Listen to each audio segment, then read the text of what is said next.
Bismillahirrahmanirrahim. Assalamualaikum warahmatullahi wabarakatuh. Waalaikumsalam warahmatullahi wabarakatuh. Sampurasun. Rampes. Terima kasih. Terutama kepada penyelenggara. Ya, pada hari ini kita dengan rahmat Allah yang Maha Kuasa bisa hadir di forum atau acara ya untuk memperingati Hari Kesaktian atau kalau saya lebih condong kejayaan Pancasila. Gitulah. Kesaktian itu rada berbau mistik begitu ya. Saya lebih suka kejayaan Pancasila pada hari ini. Bapak, Ibu, Saudara yang saya hormati, terutama para orator terdahulu, sebenarnya saya agak kesulitan untuk menyampaikan orasi materi ini ya dengan judul Hari Kesaktian Pancasila. Sudah habis semua, terutama oleh Pak Rizal. Tapi saya hanya ingin mengingatkan pada posisi akhir saja. Saya ini orang yang sangat kecewa berat dengan sikap keberanian rejim Jokowi dan pemerintahannya ke bawah, termasuk kepada pimpinan-pimpinan di daerah. Bapak Ibu sekalian, kita tahu 1 Oktober adalah hari kejayaan Pancasila. 30 September yaitu hari bersejarah dan berdarah karena kudeta PKI yang tidak berhasil. Dan semua ini kita masih ingat, selalu itu diperingati. Ya, ini maksudnya peringatan 30 PKI itu adalah untuk mengingatkan kita semua bahwa PKI itu, komunis itu memang bahaya laten. Itu Bapak Ibu sekalian. Tadi sudah dijelaskan, proses masuknya DNID itu adalah PKI dengan gaya yang moderat. Saudara-saudara sekalian, Bapak-Bapak sekalian, moderat dalam pengertian mengakui pemerintahan yang sah, yang sebelumnya tidak, selalu kudeta terhadap pemerintahan Soekarno. Setelah DNID masuk, mereka berbaik-baikan dengan pemerintahan yang sah. Tapi sebaik-baik mereka, upaya baik-baik mereka dengan pemerintahan yang sah, ternyata 1965 melakukan kudeta yang luar biasa berdarah. Ini satu sejarah membuktikan bahwa bahaya laten komunis, PKI-nya memang organisasinya sudah tidak ada, tapi paham atau ideologi komunisnya harus tetap kita waspadai. Bapak Ibu sekalian, kita coba lihat di tahun 2024 ya, sebelumnya masa rejim Jokowi. Ini masa di mana ada upaya mengangkat kembali paham neokomunis. Bapak Ibu sekalian mesti ingat, ada jejak digital. Ketika itu mulailah bangkit pergerakan pemuda-pemuda yang barangkali itu keturunan keberapa, saya tidak pernah tahu ya, kemungkinan anak cucunya, yaitu mereka memprovokasi dengan memakai banyak baju PKI di mana-mana. Banyak sekali di beberapa kota, terutama di Jawa Tengah termasuk Jakarta. Dan ketika itu TNI mewaspadai ya proses keberadaan dan keberanian komunis gaya baru neo PKI untuk hadir secara terbuka di publik dengan menggunakan kaos Palu Arit itu. Bapak Ibu sekalian, TNI turun tangan. TNI segera merazia. 2 hari kemudian ada instruksi dari saudara Pramono Anung Pramono apa namanya itu yang sekne gitu, Pramono Anung ya.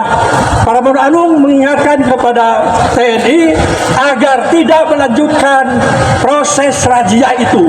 Bayangin, padahal undang-undang sudah mengingatkan, TAP MPRS sudah mengingatkan segala bentuk kegiatan PKI termasuk menyebarkan buku dan tanda-tanda yang terkait dengan ideologi PKI itu dilarang sekali lagi. Nah sekarang mereka muncul ke publik mencoba diamankan oleh TNI dan oleh rezim Jokowi melalui Pramono Anung yang mengatakan saya diperintahkan Presiden agar TNI tidak melakukan razia itu. Apa artinya itu? Itu ada upaya kebangkitan dari Neo PKI. Tadi sudah dijelaskan oleh Pak Rizal.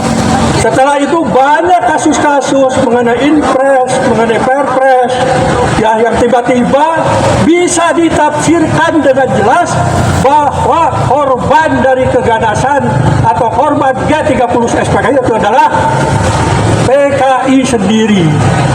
Nah, ini saya juga tentu saja orang-orang bodoh pun juga tahu kalau ada korban siapa yang melakukan pelanggaran. Kalau ada pelanggaran HAM berat, siapa yang melakukan pelanggaran itu. Tentu saja ketika itu walaupun ya boleh dikatakan head to head, TNI membasmi PKI.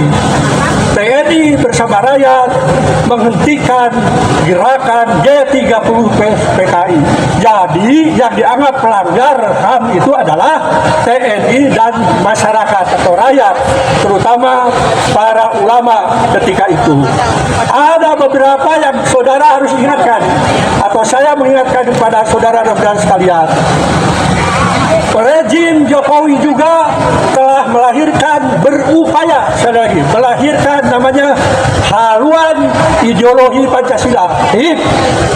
Itu ramainya Seramati dan teman-teman para kaum ulama dari Jawa Barat, ya, para purnawirawan, para aktivis pergerakan itu mengirim surat kepada MUI agar HIP didegradasi dari Senayan karena waktu itu akan dijadikan undang-undang.